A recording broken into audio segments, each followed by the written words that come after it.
So, hello everyone. As I showed you in the last video, I wanted to explain how second order partial differential equation can be reduced to a canonical form, which means can be reduced to a form like this, which is really easy to integrate and to be solved. But today I want to use those methods to solve a actual equation. So let's start with the wave equation, which is quite famous, which can also be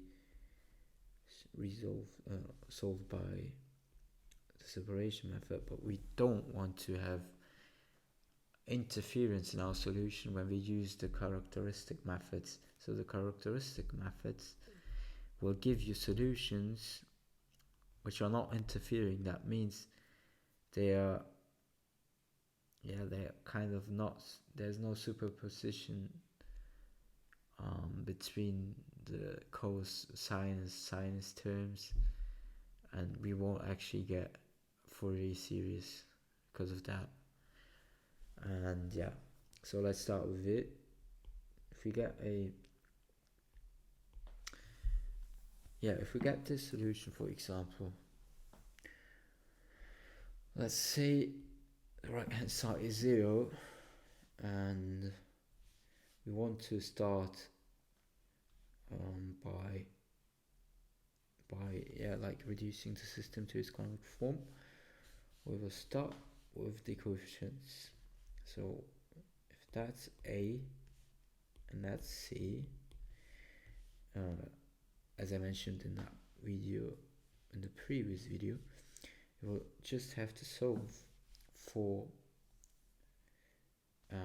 the zeros of those of A. It's a bit complicated. So we will get, after transforming, we will get a solution, or we will get a new coefficient which depends on those coefficients, A AX plus, so actually there it is, like I showed you in the last video.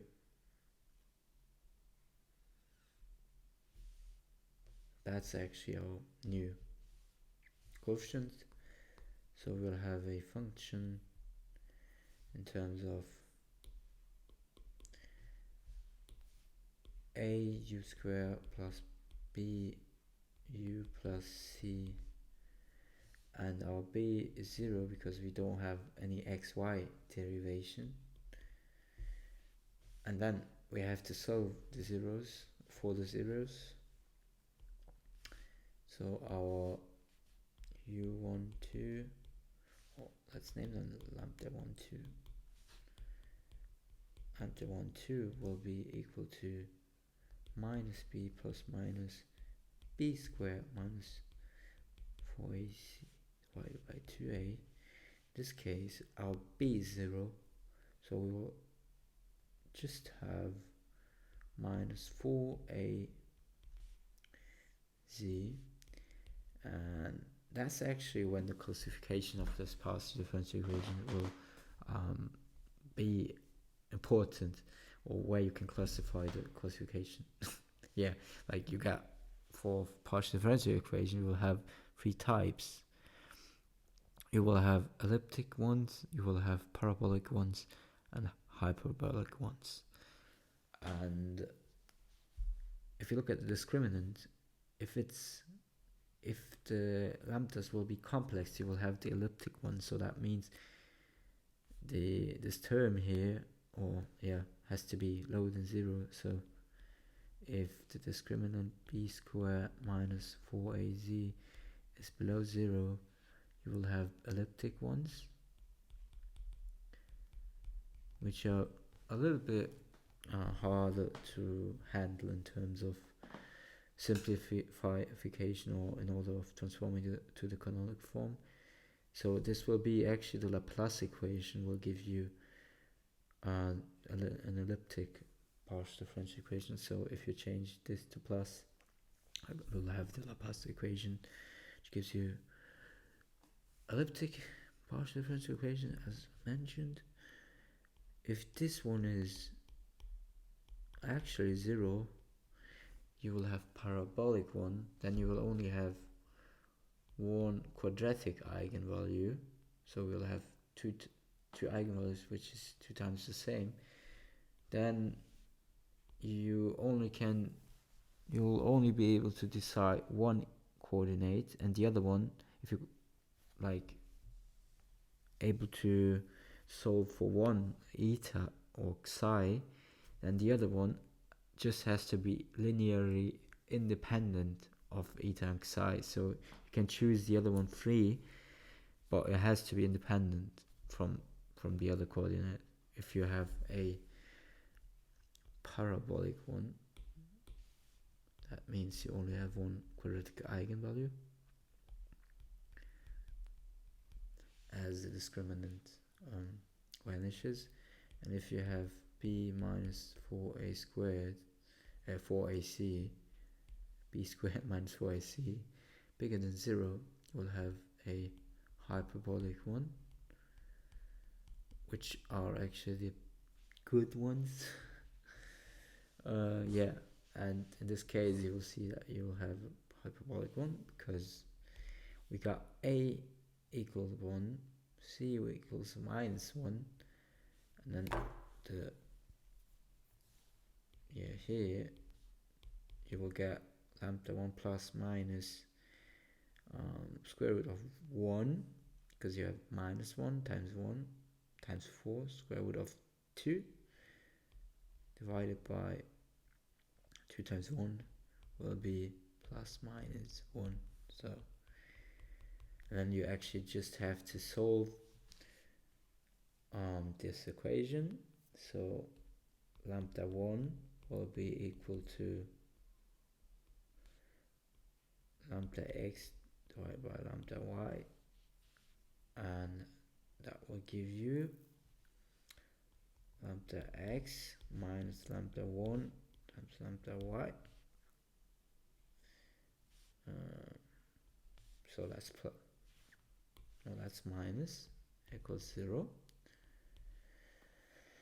And now we are plugging in our values. So the first one will be lambda 1 equals 1, so we will get psi x minus psi y equals 0. That's a easy, that's not that hard to solve. First order partial differential equation, we will get psi, we will get these terms, these characteristic equations, dx ds equals 1, dx dy ds equals minus 1, and the psi ds equals 0. Okay, these are our characteristic equations. If we integrate them, we will get psi x equals s plus constant 1, y equals minus s plus constant 2, and psi equals constant because it's 0. Then we sum up those two in order to get a constant term on the right side to plug it in here. X plus y will be s minus s 0 plus k1 plus k2, which means that x plus y will be constant. Oh, okay, so we see psi is constant and x plus y is constant, and if you want to get psi in terms of x plus y, we just have to plug in x plus y. And as I told you, the third coefficient c is the same as the first one in here.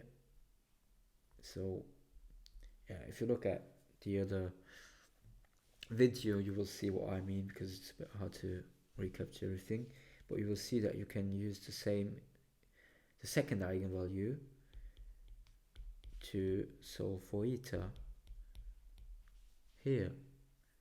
So that means we will have nx, our partial differential equation, minus lambda 2 and y, and that equals to 0, with lambda 2 being minus 1, that gives you plus 1, and you will have the following characteristic equation.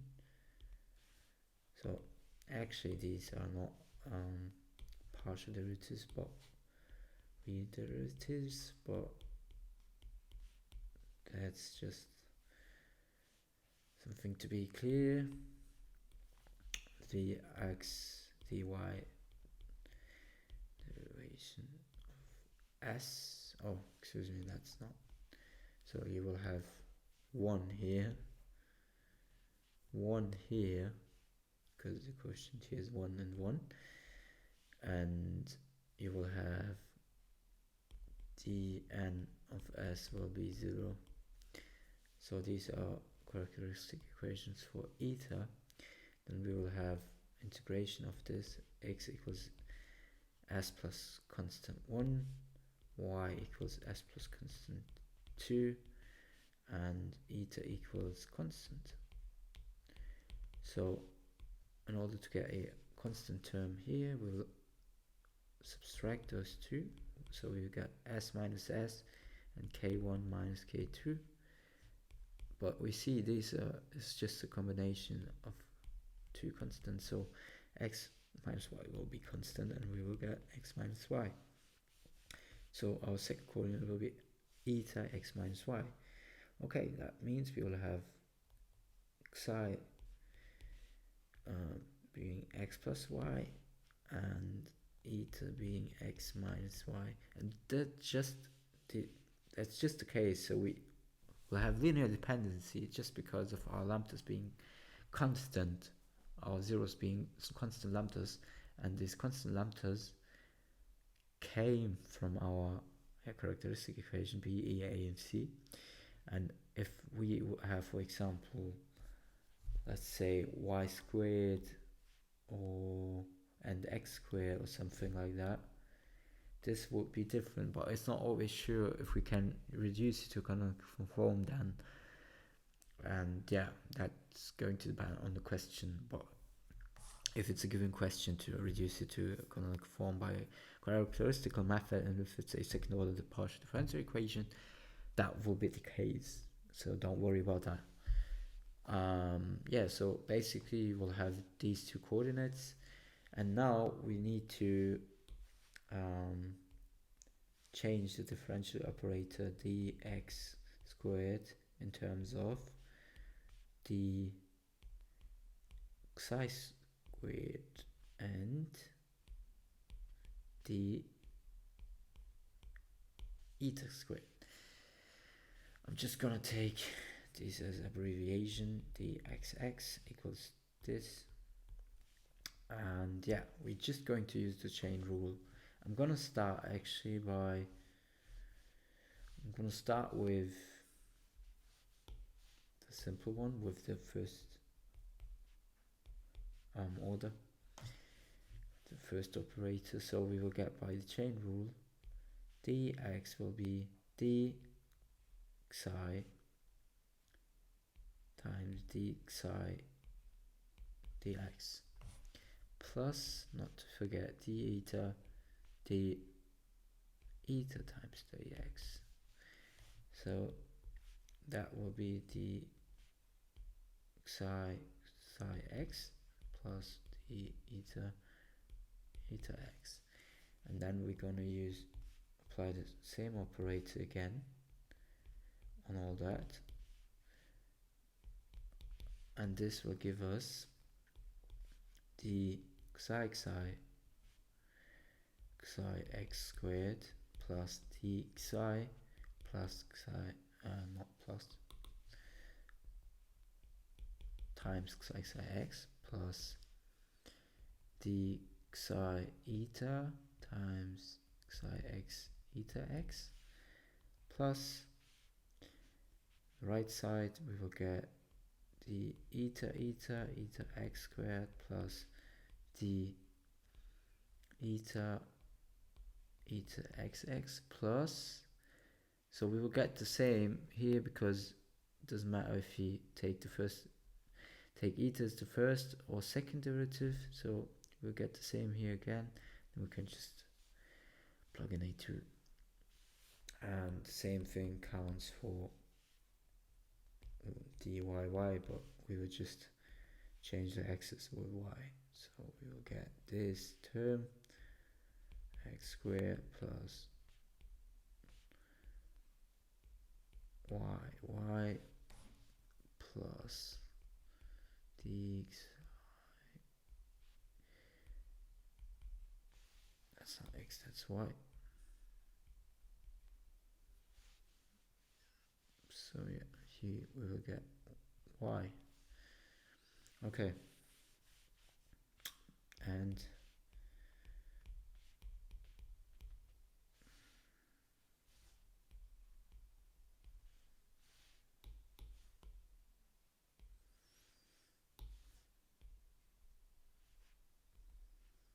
plus this term.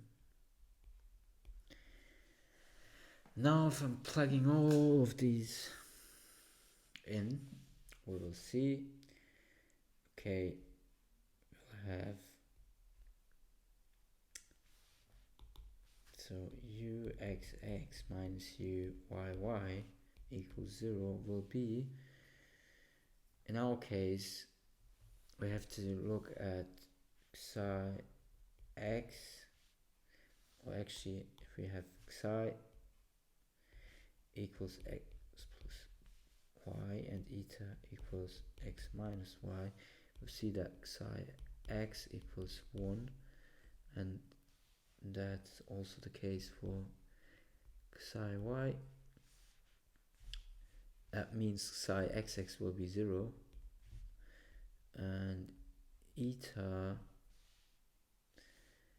x will be 1 as well, will be minus eta y, and we will see that psi xx equals eta yy equals 0, because you only have linear dependency, so that makes things really easy. And then we will see that this one will be 0 as well as this one will be 1, this one will be 0, this one will be 1,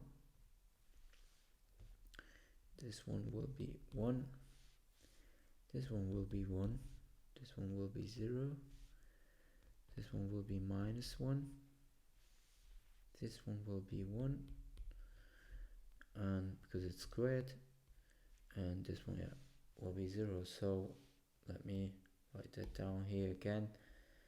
So we will have the xx will be equal to the xi times 1 squared plus 0 plus 2 times xi eta times plus 1 times 1 will be 1 plus d eta times 1 plus 0, and dyy will be d xi times 1 plus 0, and just tell that minus 2 times eta, so in this case this term will be minus 2 because we will have times 1 times minus 1 plus this time plus the eta because it will be minus 1 squared. Okay, and then if you plug that into our equation, xx minus uyy equals 0, we will have this time here, that will be equal to